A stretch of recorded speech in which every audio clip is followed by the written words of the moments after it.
My parents told me I'm not their son, and if I want to stay, I have to pay. Turning 18 was supposed to feel like a big deal, a step into adulthood, freedom, and all that nonsense people talk about. But for me, it was just another year of feeling like I didn't belong. I had known it since childhood. Something about me was different, and it wasn't just in the way I felt, but in the way I looked. My parents, well, the people I thought were my parents, had brown eyes. My younger sister, Emily, had brown eyes. My aunts, uncles, grandparents, same thing. Meanwhile, I was stuck with these piercing blue eyes that people always said were striking, but felt more like a spotlight pointing out how I didn't fit in. And then there was the birthmark on my neck. Small, oddly shaped, and unfortunately resembling the Apple logo. Yeah, the tech company. Kids in school had a field day with that one. Hey, Apple boy, how much does Steve Jobs pay for branding? Funny, real funny. But none of that mattered as much as the reality I live with every day. Emily was a golden child, and I was, well, just there. She got love, attention, gifts, everything a kid could want. Me? The only thing I got was responsibility. I had been working since I was old enough to hold a part-time job, paying for things my parents should have been covering, helping with rent, groceries, whatever they needed. They made it clear there wasn't enough money for anything extra. No college fund. No gifts. No exceptions. I should have been used to it, but nothing prepared me for the night of Emily's 16th birthday. I had been at work, pulling a late shift because, well, someone had to pay the bills. That morning, my parents had told me they'd be going out to have a quiet dinner with her. No big party, just a small celebration. So when I finally got home, exhausted and reeking of fryer grease, I wasn't expecting what I saw. The driveway was packed with cars. Music blasted from inside the house. And right there, parked front and center, was a brand new car with a giant red bow. My stomach dropped. I walked in to find a full-blown party. Still going. A few of Emily's friends glanced at me before going right back to celebrating. Like I wasn't even there. I spotted Emily in the center of it all, glowing with excitement. I had saved up to buy her something small, nothing crazy, just a necklace I thought she'd like. I walked over, handed it to her, and waited. She took one look at it, scoffed, and tossed it onto the couch like it was a piece of trash. I turned away before she could see how much that stung. In the kitchen, my parents were laughing with some of their friends, acting like this was the best night of their lives. I asked why they hadn't told me about the party. If I had known, I might have found a way to switch shifts. They shrugged it off, saying it was last minute, spontaneous. A lie. They hadn't wanted me there. Then I asked about the car. They hesitated, avoiding my gaze. I reminded them how, when I had begged for help with college, they told me they had no money. But a car for Emily? That was fine? My dad fumbled for words, trying to make excuses, but my mom cut him off. Just tell him, she said. Her voice was sharp. Cold. Tell me what? Dad sighed, rubbing his face like this was more exhausting for him than for me. Then he said the words that would change my life forever. I wasn't their real son. They had adopted me when they thought they couldn't have kids. Then, by some miracle, Emily came along. And suddenly, I was no longer a gift. I was a burden, a responsibility they never really wanted in the first place. My head spun. The room blurred. The weight of everything I had ever felt, the favoritism, the neglect, the lack of love, crashed down on me all at once. It all made sense now. Then Dad said something even worse. I could either keep helping with the bills, pulling my weight like I always had, or I could leave, right then and there. I didn't hesitate. I turned on my heel, walked upstairs, and started throwing my things into a bag. No dramatic speeches, no pleading for answers. I was done. They had made it clear where I stood in their lives, and I wasn't going to stick around waiting for another scrap of affection. I grabbed my bag, walked out the front door, and didn't look back, because there was nothing left for me in that house. The night I left, I walked for miles. I had nowhere to go, no plan, no backup, just a bag of clothes and a phone with barely any charge left. The streets were quiet. just the occasional car passing by, headlights sweeping over me like I didn't exist. I found the cheapest motel I could. One of those places that probably hadn't been deep cleaned since the 90s. The neon sign flickered, buzzing like it was barely clinging to life.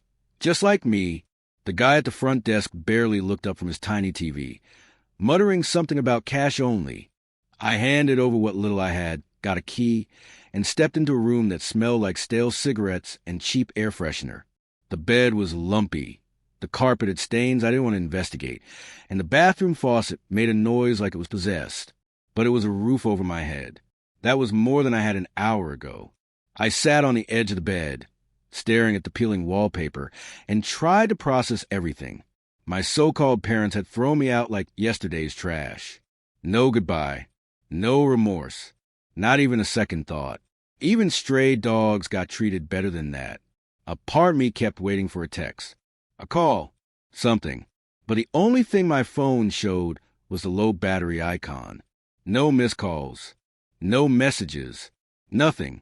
I could sit here and feel sorry for myself, or I could do something about it. If they thought I was just going to disappear, they were wrong. I wasn't going to let their rejection define me. I was going to prove to them, to the world, but most of all, to myself, that I was worth something, that I could make it on my own. For now, though I needed sleep, tomorrow my new life would start. Morning came with a dull headache and the realization that I had no idea what to do next. The motel had one of those sad continental breakfasts, stale bagels, questionable coffee, and a cereal dispenser that looked like it hadn't been refilled since the Clinton administration. I grabbed a cup of the coffee, took one sip, and immediately regretted it. If this was what adulthood tasted like, I wanted a refund, but I had bigger problems. I couldn't afford another night here, and I needed a job fast. I spent the day going from place to place, filling out applications, sitting through interviews that all ended the same way. We're looking for someone with experience. Experience. Right. Because everyone's born knowing how to do a job. By late afternoon, I was exhausted, frustrated, and running low on options. That's when I saw it. A big auto repair shop, part of a well-known chain. I had always been into cars, fascinated by how they worked, the way everything fit together. I figured, why not? The manager was an older guy with oil-stained hands and a look that said he'd seen it all. He skimmed my application, then glanced at me. You ever worked in a shop before? I shook my head, expecting the usual rejection. Instead, he just shrugged. You willing to learn? I nodded so fast I probably looked ridiculous. And just like that, I had a job. At first, I was just an extra set of hands, sweeping floors, fetching tools, doing the stuff no one else wanted to do. My first few days, I was pretty sure I had rookie written on my forehead. I tripped over toolboxes, got oil on my only pair of decent jeans, and once almost blinded myself with brake cleaner. But I watched everything. I paid attention. When one of the mechanics needed help, I jumped in. Some things came naturally, others not so much. But the guys at the shop were patient. They'd been in my shoes once, too. Slowly, I got better. I learned the difference between a socket wrench and a torque wrench. Figure out that lefty-loosey, righty-tighty was actually solid life advice. I even stopped accidentally burning my fingers on hot engine parts. Mostly, days turned into weeks, weeks into months. And after a year, I wasn't just an assistant anymore. I was a full-fledged mechanic with a decent paycheck, enough to move into a better apartment, eat something other than fast food, and finally feel like I had some stability. But stability wasn't the same as success. Most people would have been happy just having a steady job, a routine. But I couldn't shake the feeling that I was stuck, that I was meant for more. I started reading at night. Books about success, self-improvement, finance. Stuff I never would have cared about before. I read about people who had nothing and built themselves up, about how your mindset shapes your reality, about how success wasn't just about luck, it was about action. And the more I read, the more I believed it. I wasn't going to spend my whole life fixing cars in someone else's shop. I didn't know what my next step was yet, but one thing was clear. I wasn't done yet. Work had become routine. Get up, head to the shop, fix cars, grab some cheap dinner, go home, read a book, sleep, rinse and repeat. It wasn't a bad life, but it wasn't the life I wanted forever. Something inside me still itched for more.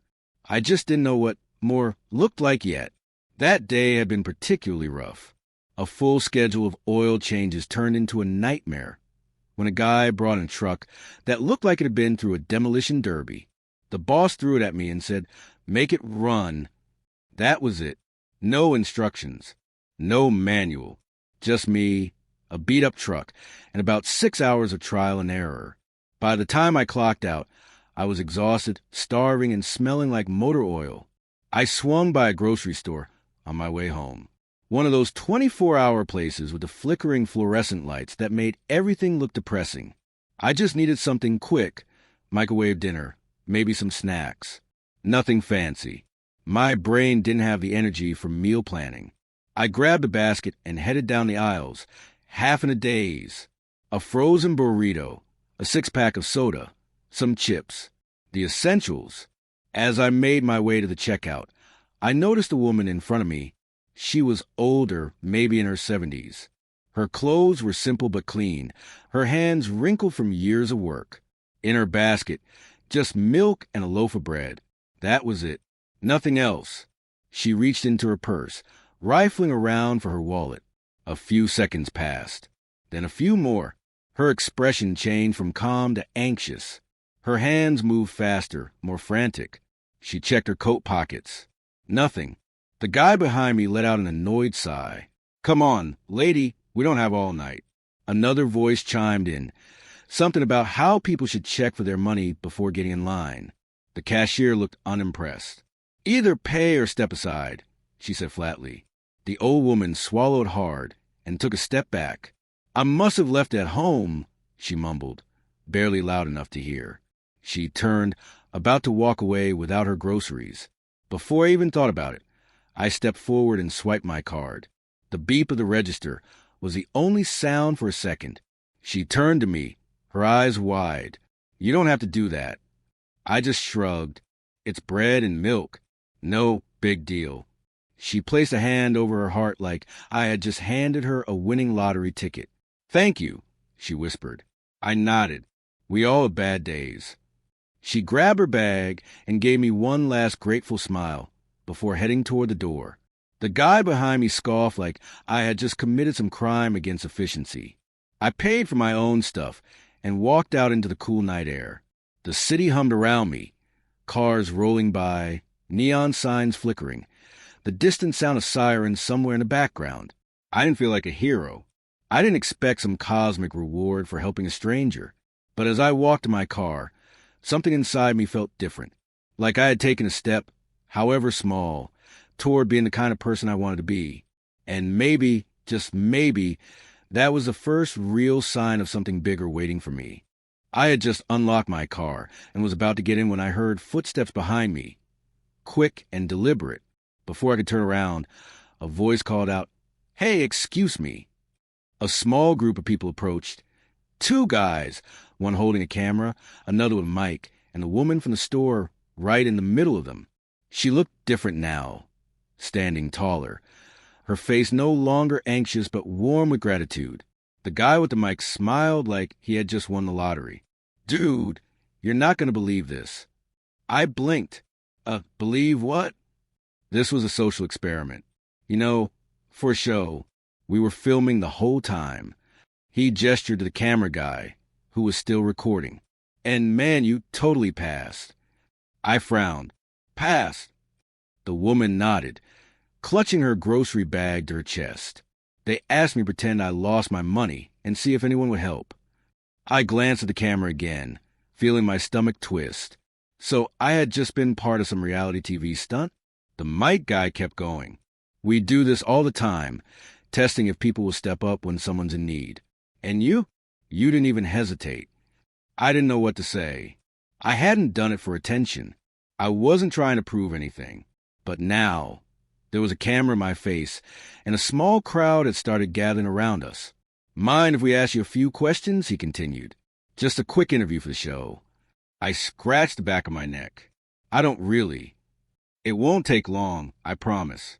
Just what made you help her?" I exhaled, glancing at the woman, then back at him, because it was the right thing to do. He grinned, and I shrugged. I don't know, man. It's not that complicated. If you see someone struggling, you help. If roles were reversed, I'd hope someone would do the same for me. The guy gave an exaggerated nod, clearly eating this up. So you believe in the whole treat others how you want to be treated thing? I let out a small laugh. Yeah, pretty much. He turned to the camera. You hear that, folks? This guy gets it. The camera guy gave me a thumbs up, and I wasn't sure what to do. So I just nodded. The mic guy pulled out his phone. Mind giving us your number? We might want to follow up later. And where do you work? Just for our notes. I hesitated. This was getting weird. But before I could overthink it, I rattled off my number and told them about the auto shop. They jotted it down, thanked me again, and finally, the camera light clicked off. The woman smiled. Thank you again. I gave a small wave. Take care. With that, they were gone, and I was left standing in the parking lot, trying to process what had just happened. My 15 seconds of fame, I guessed. By the time I got home, I had mostly pushed it to the back of my mind. I heated up my dinner, kicked back on the couch, and flipped through channels. Nothing about my life had changed. At least, not yet. A week passed since that weird grocery store encounter, and life had gone back to normal. Or at least, that's what I thought. One morning, I walked into the shop, same as always, ready to spend another day elbow deep in grease and engine parts. But the moment I stepped inside, a few of the guys turned toward me, grinning like they knew something I didn't. Dude, one of them said, wiping his hands on a rag, you didn't tell us you were famous. I frowned. What? Another guy chuckled. We saw you on TV last night, man. That social experiment thing? Kindness will save the world, or whatever it's called. It took me a second to register what he was saying. I had completely forgotten about that whole setup. I figured it was just some online thing, not a full-blown TV segment. One of the younger mechanics pulled out his phone, replaying the clip. Sure enough, there I was, standing in that grocery store, paying for that old lady's milk and bread, like some kind of everyday hero. I shook my head and laughed. Well, guess that makes me the most famous mechanic in town. The guys cracked up, and just like that, the moment passed. The rest of the day went on like normal. Oil changes, tire rotations, busted radiators. Fame or not, cars still needed fixing. A week later, it happened again. But this time, it wasn't just some guy in the shop cracking a joke.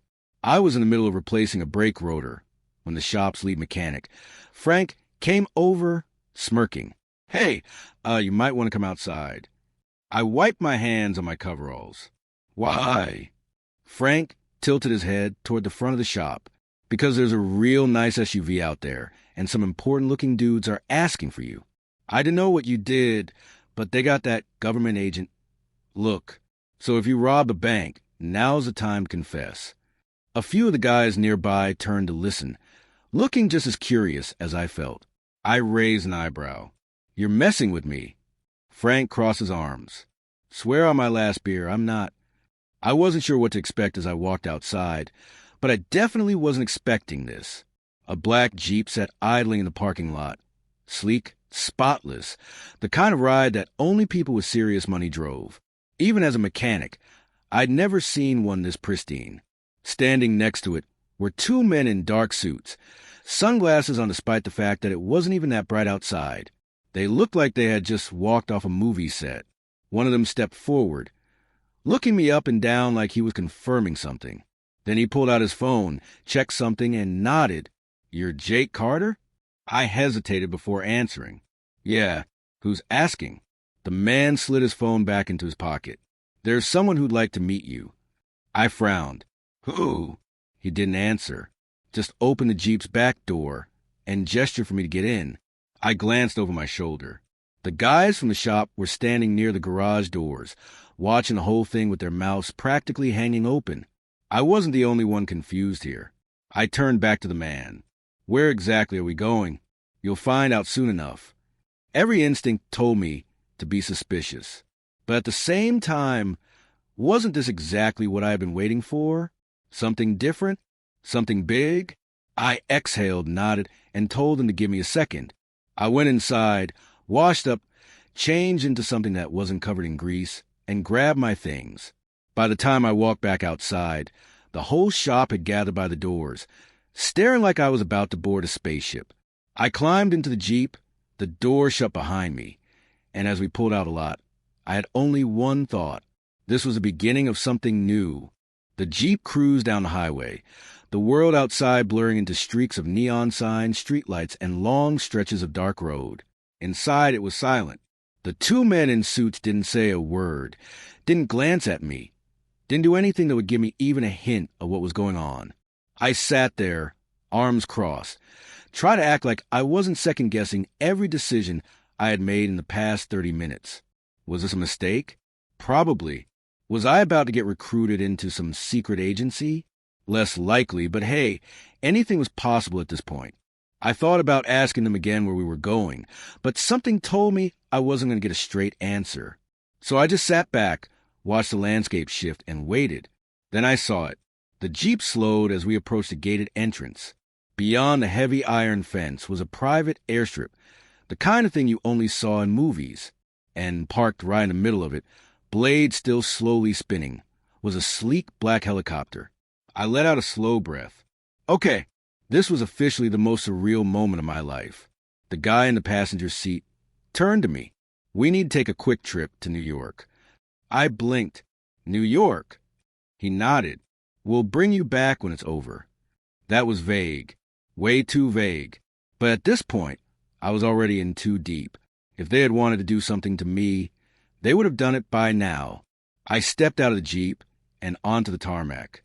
The wind from the helicopter's blades whipped against my face as I followed the man toward it. The second suit stayed behind, standing by the car, watching as I climbed inside. The door shut. A second later, we were in the air. The flight was smooth, but my mind was spinning. Why me? Why was I sitting in a private helicopter, heading to a place I had never even visited before? The guy sitting next to me didn't seem interested in conversation. He spent most of the ride checking his phone, occasionally looking up like he was verifying something. The city lights of New York appeared on the horizon, glowing against the night sky. Minutes later, we were descending onto another private landing pad, this one perched on top of a glass skyscraper. As soon as we touched down, another luxury car was already waiting. Sleek, black, expensive. The kind of car that costs more than some people's houses. The door opened for me, like I was some kind of VIP. I slid inside, and the moment I was buckled up, we were moving. I tried to get my bearings, but New York was nothing like the small town I had grown up in. Skyscrapers loomed above, traffic wove in chaotic patterns, and every street seemed alive with energy. For the first 10 minutes, I thought about asking questions, but the driver was silent, and I had a feeling he wasn't the one calling the shots. After nearly an hour of weaving through the city, we turned onto a long, tree-lined driveway, and then I saw it. The house, if you could even call it that, was massive, more of a mansion.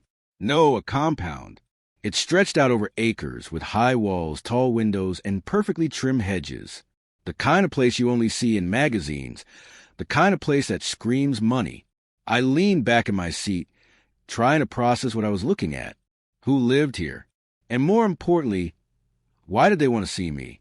One thing was for sure, whatever was about to happen, it was going to be interesting. The doors of the mansion swung open, and a well-dressed butler motioned for me to follow. The place was even more impressive inside.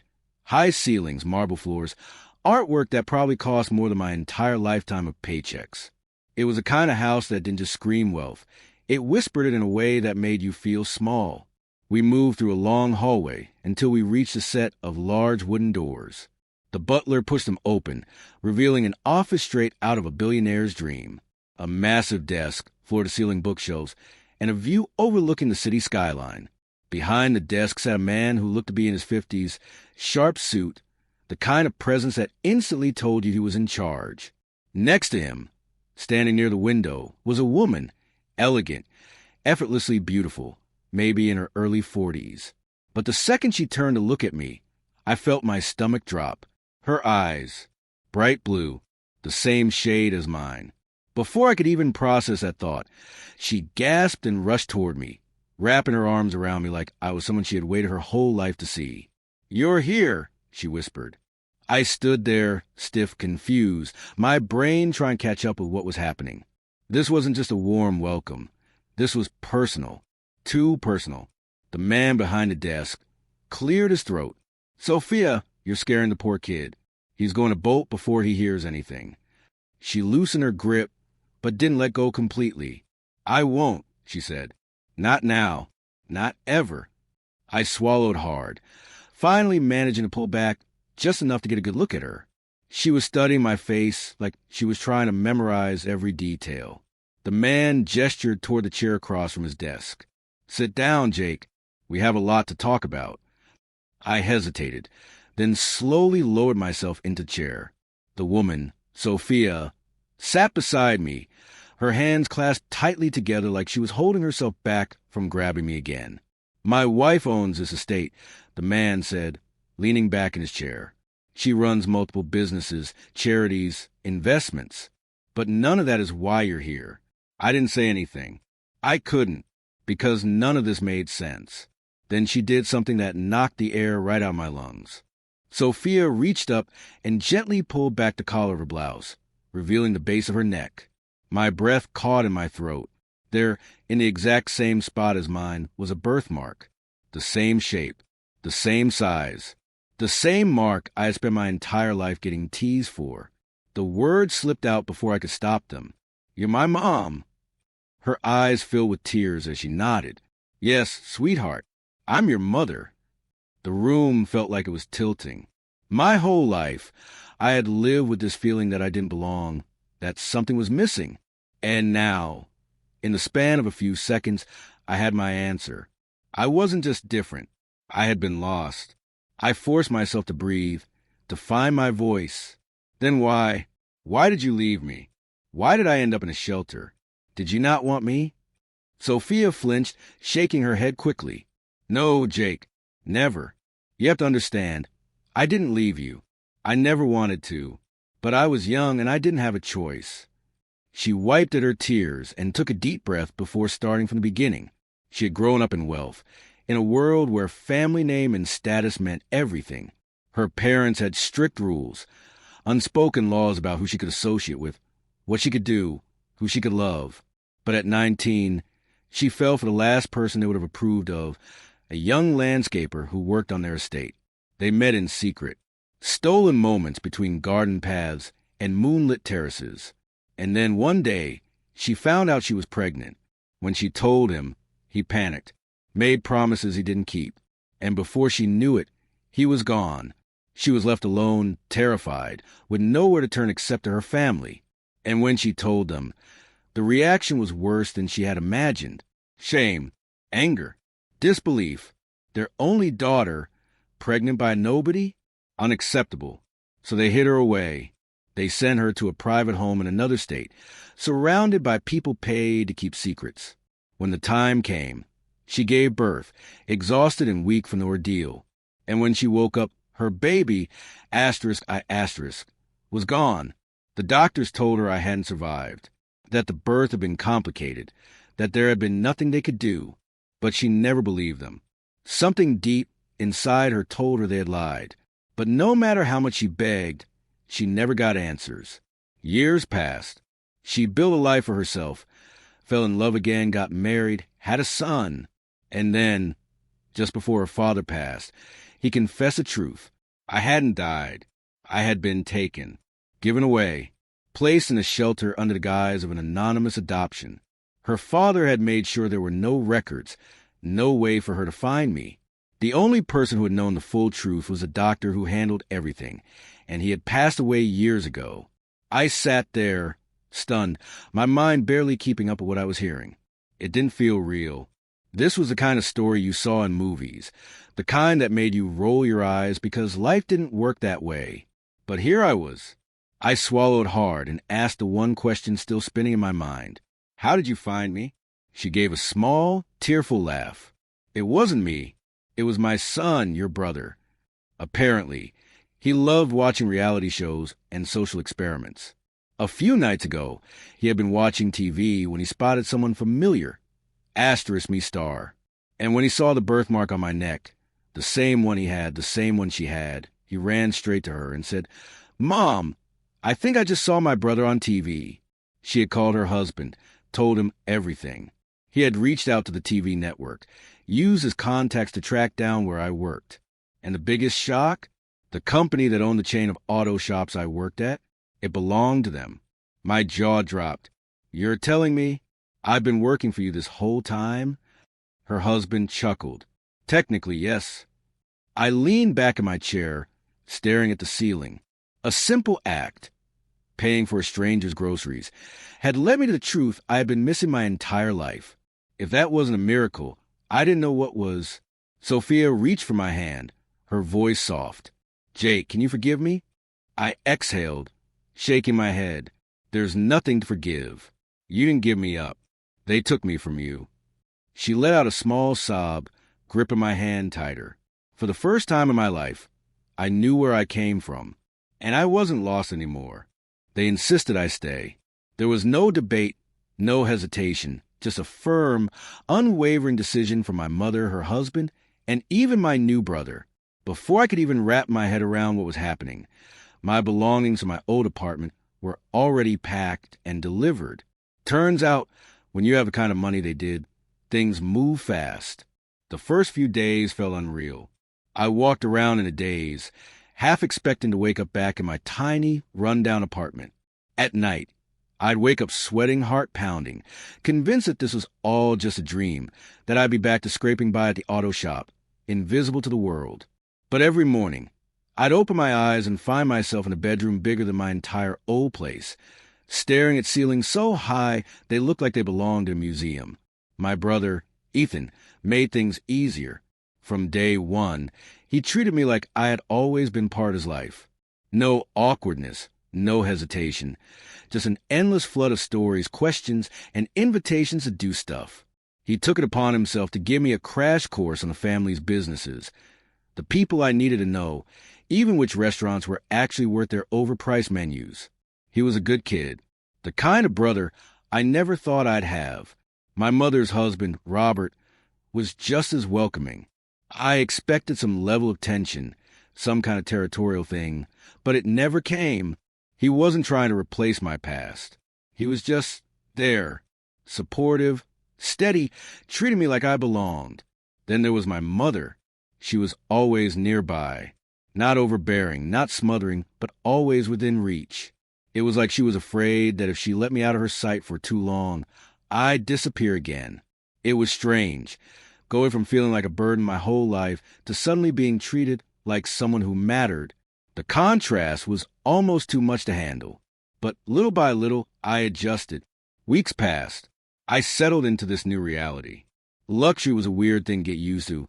Having a driver, a private chef, a literal team of people handling every possible inconvenience. But the truth was, I liked driving myself. Something about being behind the wheel, feeling in control. It was grounding. And with a garage filled with cars that most people could only dream of owning, I wasn't exactly complaining. One afternoon, my mother finally asked a question I had been avoiding since the day I arrived. "How was it? The life you had before?"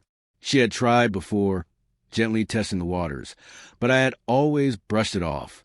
I didn't want to think about it, about them, about the people who had called themselves my family and treated me like I was nothing. But that day, for some reason, I told her everything. I told her about the years of being treated like an outsider, like I was a nuisance rather than a son, about the constant reminders that I owed them, that I had earned my place under their roof. I told her about the favoritism, how my sister got everything while I got scraps. How, on the night of her 16th birthday, they had bought her a brand new car, while I worked late just to help pay the bills. How they had thrown a party, without even telling me. How, when I confronted them, they told me the truth, not with remorse, not with kindness, but like it was something I deserved to hear. I told her about how my father had looked me in the eye and told me I wasn't his son, that I was nothing more than a responsibility they had regretted taking on. How they had given me a choice, keep paying my way or leave. So I left. By the time I finished talking, my mother's face was streaked with tears. She hadn't interrupted, hadn't spoken, just listened. I reached across the table and wiped her tears away. Don't cry, Mom. I have a real family now. That's all that matters. She took a shaky breath, squeezing my hand. You always had a family. We just had to find you. For the first time in my life, I truly believed that. Life had changed in ways I never could have imagined.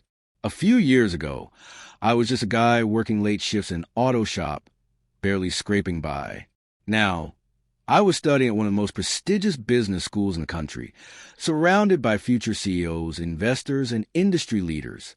It still felt surreal at times. I had access to opportunities one never thought possible, a family that actually cared, and a future that wasn't just about surviving. It was about thriving. One afternoon, while I was in my dorm, finishing up an assignment, my phone rang. The number was unfamiliar, but I answered anyway. The voice on the other end sent a chill down my spine. It was him, my former father. His tone was casual at first, almost friendly. He said he had seen a television special about me, the story of the lost son reunited with his wealthy family. He acted like he was happy for me, but I could hear the calculation in his voice. Then came the real reason for his call. You're rich now, he said. Maybe you won't forget the people who raised you. I gripped my phone tighter. Those people, the ones who made it clear every day that I was nothing to them, the ones who kicked me out the moment I stopped being useful, now they wanted to pretend we were family. I took a deep breath and told him the truth. You were never my family. His tone changed instantly. The fake warmth disappeared.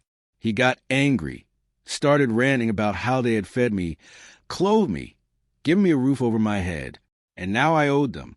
When I didn't react, he threatened to take me to court, to sue me for every dime I had, to demand repayment for all the years they supported me.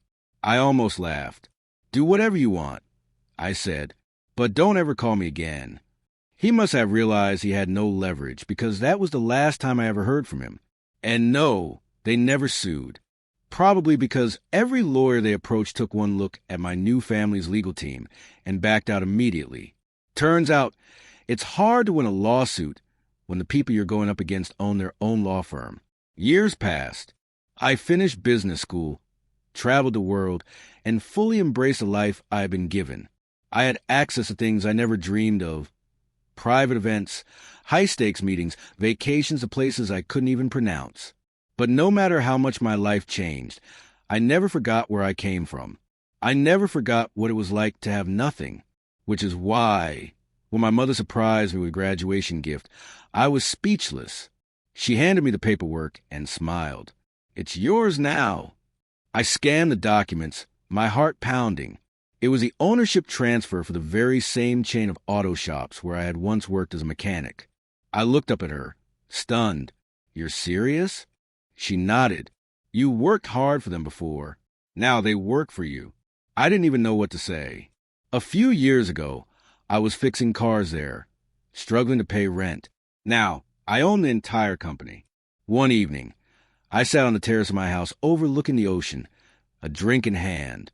The air was warm, the waves steady, the stars endless. Next to me, my girlfriend rested her head on my shoulder, content, peaceful. I thought back to that night at the grocery store, the moment that had set everything in motion. One small act of kindness had changed the course of my life in ways I never could have predicted. If there was one thing I had learned, it was this: you never know what life has planned for you. One simple choice, one good deed, can set off a chain of events that leads you somewhere you never imagined. So if you ever wonder whether kindness matters, take it from me. It does.